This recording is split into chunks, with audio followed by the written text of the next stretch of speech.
La tatăl meu, numele meu este Alex și astăzi o să ne jucăm niște Brawl Stars, având în vedere că azi cred că trebuie să posteze Madeline Snippy-cu, cred, nu sunt 100% sigur, dar cel puțin am văzut Brawl Talk-ul și chiar mi s-a părut un Brawl Talk destul de interesant.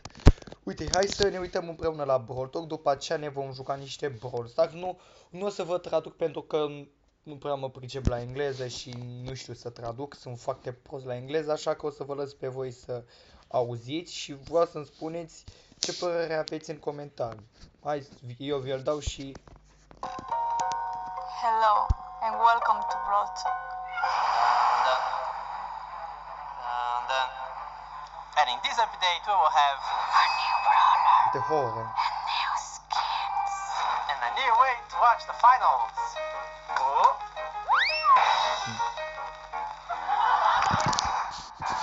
Pero, Ryan, ¿qué hay del remodelo de Jessie?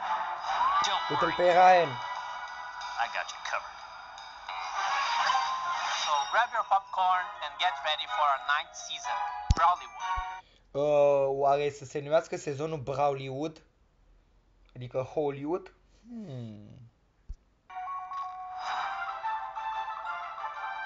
Ăsta-i Lola, noul brawler Lola. Așa o cheamă.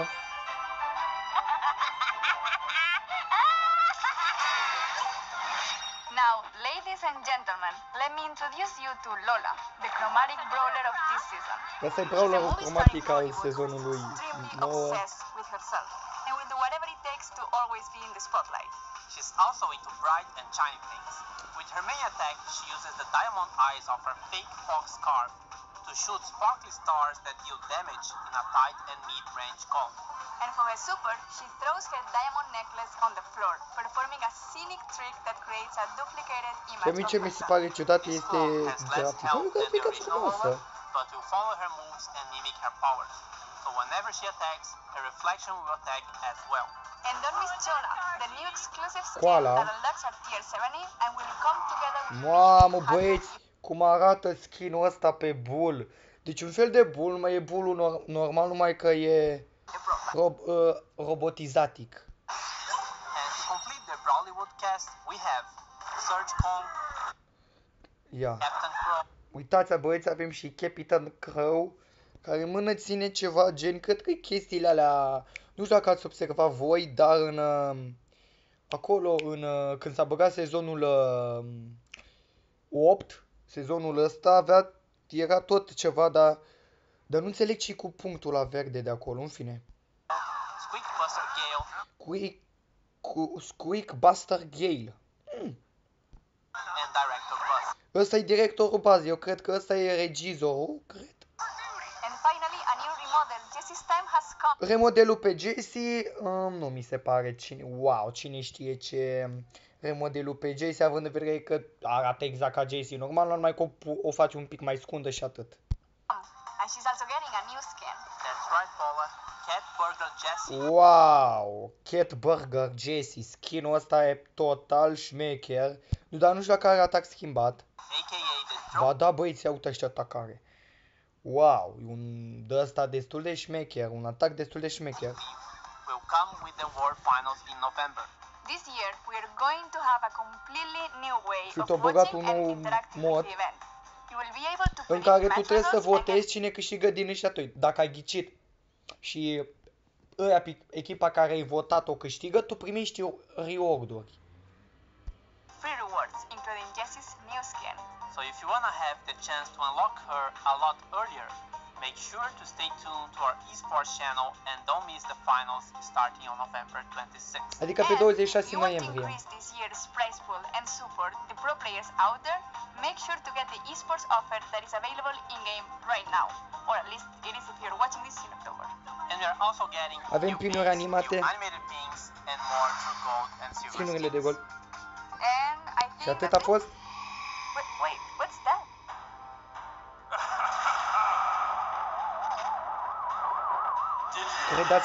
Credeți că am uitat de Halloween?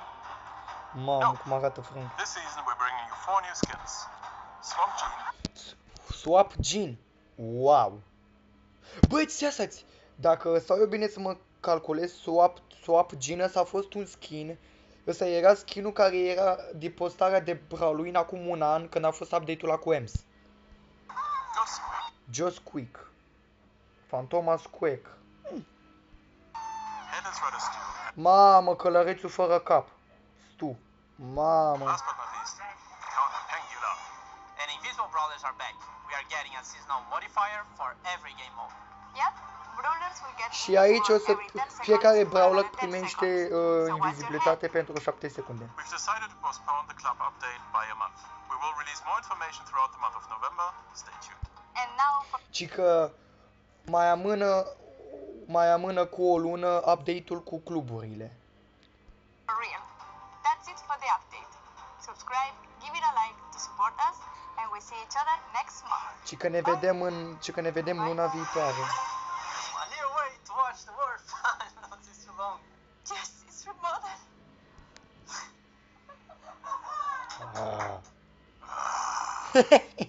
Mai dau o dată partea War asta. finals is too long. Justice for mother.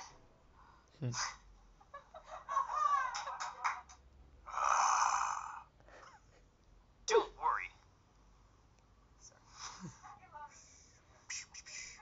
Finger guns, yes? I have a broad talk you can't refuse. You talk about vengeance. You come here to my house on update day. Ce mă? Wow!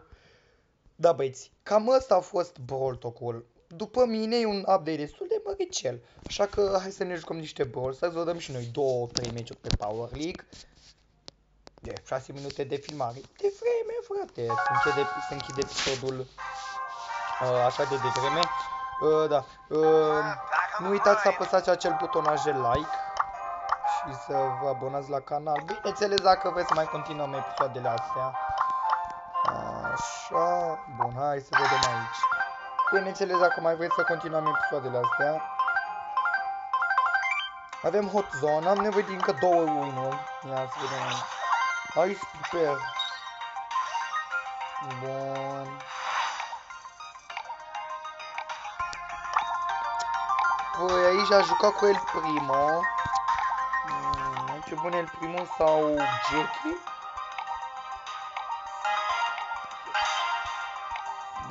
Nu știu pe cine să... Stu nu merge. Bario nu nici atât. Belu. Mapa asta. Ce să joacă pe mapa asta?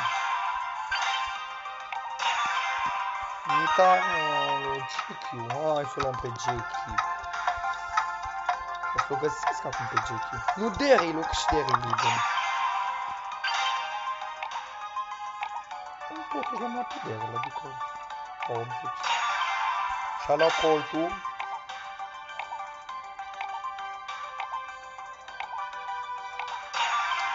Bă, Penny, și-am vrut să...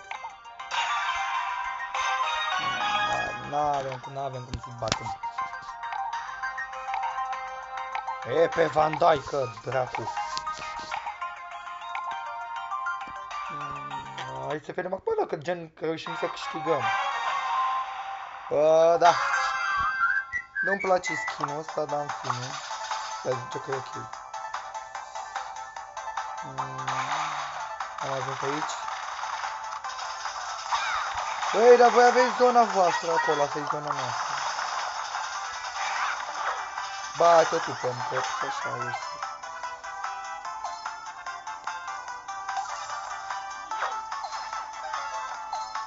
Ăsta o să protejezi zona. Oh!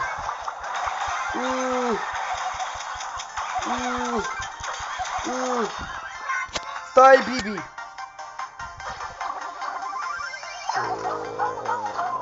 Treci, Bibi, acolo! Așa.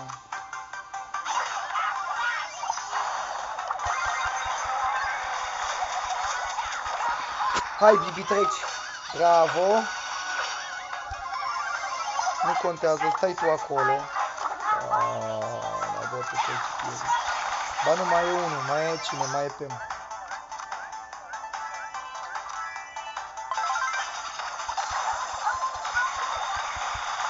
Ăsta e. Am bătit. Ta-ta-ta-ta-ta. Ce frumos. Nu știu dacă știți voi cum joc eu Brawl Stars, dar când mă nervez, sunt ăla. Când mă nervez, sunt ăla. Da, și mi-a spus un abonat în comentarii dacă o să mai fac episoade când mă uit la cele mai amuzante, dacă mă uit la Snig la cele mai amuzante episoade. Îți spun, nu știu când o să mai fac episoade, când o să închei seria de Brawl Stars, pentru că pot să am o serie destul de lungă pe Brawl Stars.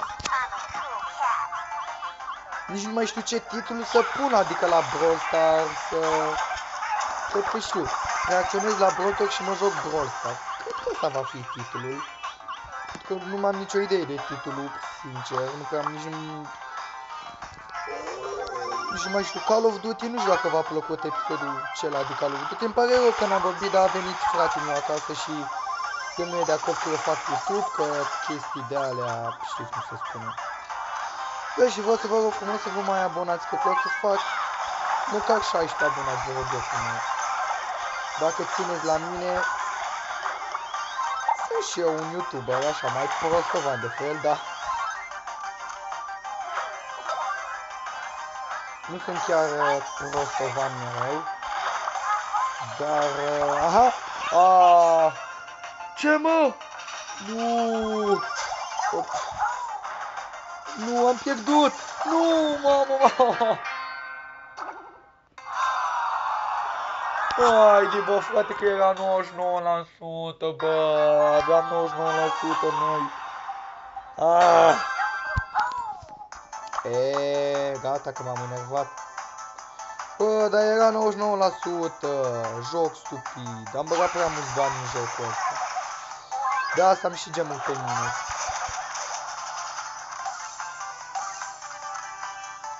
Live? Nu știu când o să mai fac live. Vreau să vă urez vacanță plăcută pentru dacă nu v-am urat. Și iubitei mele, bineînțeles, că vacanță plăcută trebuie să-i urez și ei.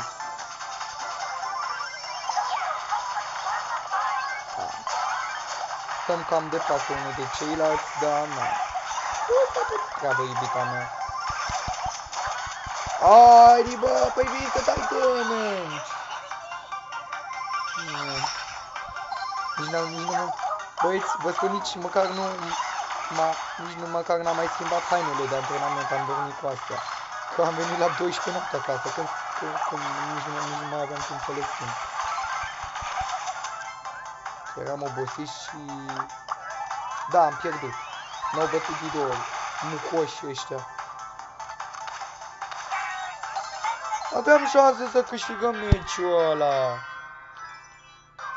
Ne-au bătut de 2 ori mucoșii. Da, ghice. Mi se pune win pe hot zone chiar și dacă am pierdut un meci. Și am de jucat un meci. Da. Mai jucăm câteva meciuri. Super Stadium.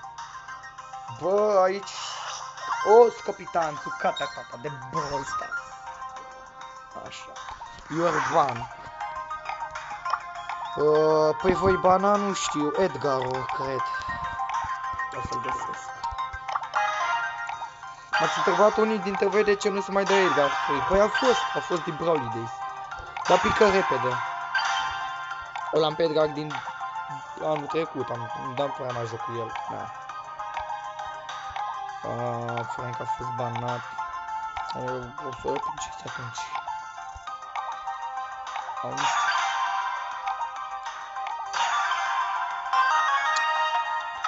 știu. Emzu.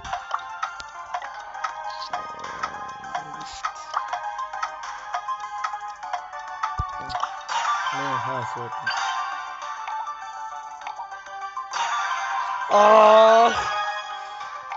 bă, de ce n-am luat-o eu pe Jessie?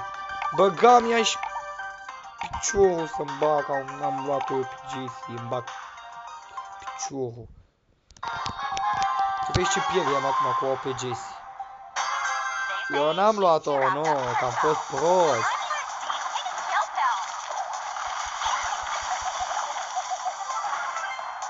Eu n-am luat-o pe Jessie, păi normal că am vrut să o iau pe Emzy, că dă Emzy de mici. Da, păi dacă pierd și meciul ăsta o să mă bag pe contul meu mic de 80 de trofee, am un cont de 80 de trofee și voi juca pe ăla. O să mai avem și acolo niște trofee. Haide bă, Dana, Mike. Dracu să mai ia. Băga-mi-a și piciorul. O, vă sprească în jur, da, așa în jur eu, de obicei, când și prietenii mei în jur. Pula. Scuzați băieții, da. Băi și fete, da. Nu cred. Și așa mă plac o groază de fete la școală, dar eu nu le bag în seamă că am iubită, deci nu le bag în seamă. Mai ales pe Maria aia. Am o colegă pe nume Maria care e nebunită după mine, bă. Bă, deci orice am nevoie, ea e prima care îmi dă. O radieră dacă e șel. Nu mai am nevoie. Păstrează-o, așa zice ea. Așa mi-a zis ea mai de mult. Și am zis, bă, dar ce se întâmplă, mă, cu fata asta? Mă place, mă, ceva de genul. Și da, eu n-am știut de fapt ce vrea, dar când am aflat ceva am zis, bă. Când am aflat, bă, am zis, bă, ce dracu, bă, ce vrea fetele astea de la mine. E chiar așa de cunoscut pe YouTube. Bine, am un canal mare care are peste 150 de milioane de abonați. Am un canal de YouTube care am 3 butoane de YouTube ăla, dar pe ăla nu postez și Brawl Stars, mai postez și Call of Duty, dar acolo mai mult postez GTA. Bine, mă joc GTA, dar nu am pe tabletă, am pe calculator și calculatorul la sora mea. Sora mea nebuna mea, care acum e care acum este pe afară cu prietenele ei, bineînțeles cu prietenele, că lui sora mai plac fetele, adică serios. Fetele, o fată să-i placă de fete, n-am văzut așa ceva. Dacă pierd meciul ăsta, mă bag pe contul meu, ăla mic de 80 de trofee. Mai jucăm 2-3 meciuri și pe ăla și încheiem episodul, că la 4 fix trebuie să mă duc la antrenamente și stau până de seară, până seara stau și trebuie să mănânc și eu niște clătite cu ciocolată și niște crembuști. Și nu prea am timp să mai filmez, dar mâine, dacă oricum cred că azi vine snippy-ul lui Mădălin. Chiar băieți, să-mi scrieți în comentarii dacă voi credeți că azi vine snippy-ul lui Mădălin cu update-ul. Că Mădălin e prietenul meu cel mai bun, ne jucăm, l-am și la prieten pe exact pe contul meu mare. Și da, îmi bag pula. Mă scuzați că vorbesc urât, dar așa sunt băieții. Vorbesc urât, mai sunt și handicapați. Da, eu mă voi băga pe contul ăsta, Alex98, un cont mic de-al meu, dar na, un cont destul de micuț de-al meu. Am aici un cont, așa, un cont micuț de tot. Da, am și o 21 de gemuri aici. Bine băieți, eu nu prea joc pe conturi, nici nu joc pe conturi. Sau mă uit să văd doar ce-i pe club și atât. Ce faci, Teo? Bine, mama. Tu ce?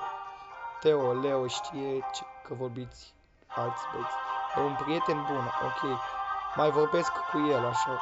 Bă, eu fac 13 ani. Și eu fac 13 ani, fain. Cum adică, ia-o-ți. Bună, Mirona. Salut. Ari Edgar! Te dracu. Bună, ce faci? Muie, îl cheamă pe ăsta. Mă duc până într-un club. No limit. Pa. Bună, caut iubit. Și eu vrei să fim împreună? Ok.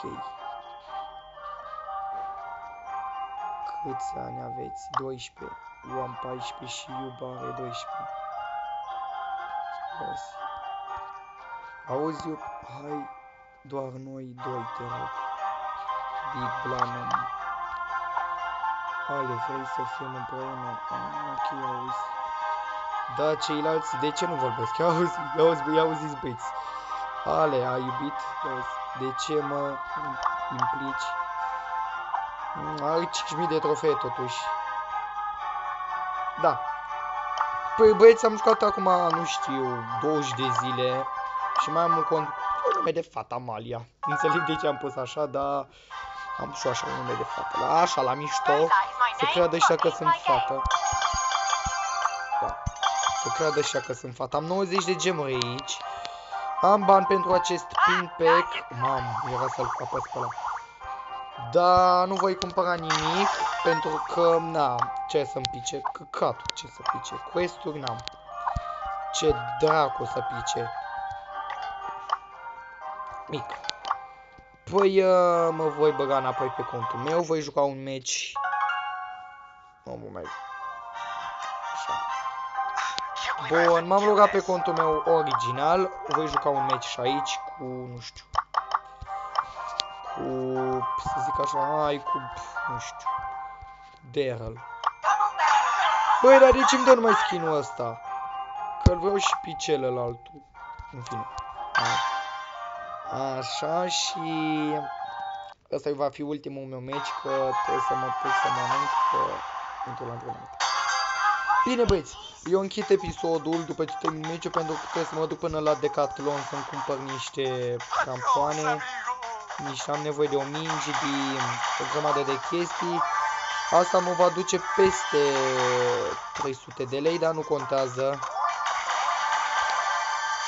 Mama am de bani pentru că știe că am nevoie de antrenamente, că de ea știe cum e fotbalul greu și nașpa. Da. De când sunt în București de fotbal, da, așa cum se spune. Dar n-am nici nu știu care e fată și care e băiat din abonații mei. Să-mi scrieți în comentarii cine e fată, cine e băiat din abonați, ca să știu, să le spun numele, ca să apară în videoclipurile mele. Le spun, nu uitați să apăsați, vreau să vă spun numele în abonatul sezonului, așa, și nici nu știu cum vă cheamă. Trebuie să îmi spuneți în comentarii cum vă cheamă, ca să știu, ca să știu pe cine să zic în abonatul episodul. Și dacă vreți să mă aveți la prieten pe Brawl Stars, pentru că îi fac un concurs de Brawl Stars aici la Veranda Mall, aici la București. Nu știu dacă abonații mei, niște abonați de aici de la mine sau în București, dar nu știu, fiecare cu ce vrea, adică nu mai fur contul, că mi-a fost odată banat contul și trebuia să mă duc la Supercell să-l debanez și am făcut o grămadă de scandal, că am avut contul banat și am sipat, am zis, băi, ce dracu, frate, îmi banează ăștia contul, dar pentru ce? Că n-am făcut nimic. Că că sora mea, pora asta din sora mea, intră și face echipă, și gen face echipe pe solo, iar eu